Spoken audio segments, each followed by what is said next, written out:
That is the first biblical command for all rulers and all persons in authority, is to worship God. It's all over the Bible.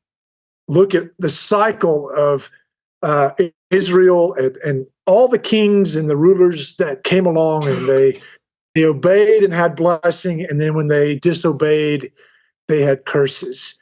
But the overriding command to every person and every king, every state rep, every county commissioner, doesn't matter what level, that is to worship God and to love him. And if you're not doing that, then you're out of his will, because all government is established by God. And if you're not doing it his way, then you're in disobedience. There's only two courses. There's obedience or rebellion. And those are really the only two options for any elected official. We, the people, form the authority for government in the United States, which means we have to be stewards of that.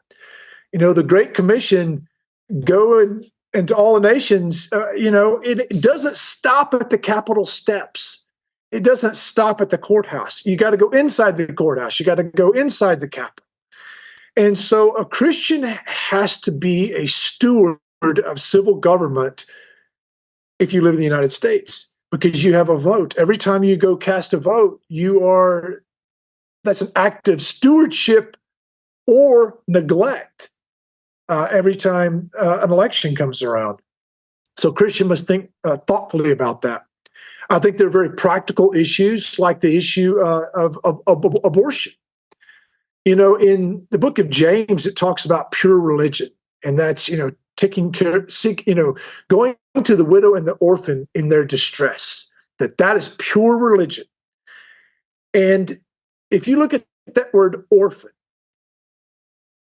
when a woman has gone into a Planned Parenthood clinic and she's sitting in the waiting room and she's filling out the paperwork and she signs that bottom line, that consent for that doctor to kill her child, and puts the pen down on the clipboard and hands it back to the nurse, in that moment, that child has become an orphan, because no earthly mother or father stands there to protect that little girl or little boy anymore.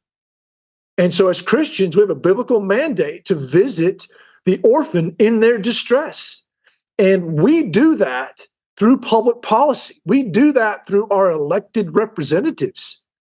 How can you neglect that? How can we neglect the orphan inside the mother's womb when we have a chance to vote on people who will decide whether that is legal or not?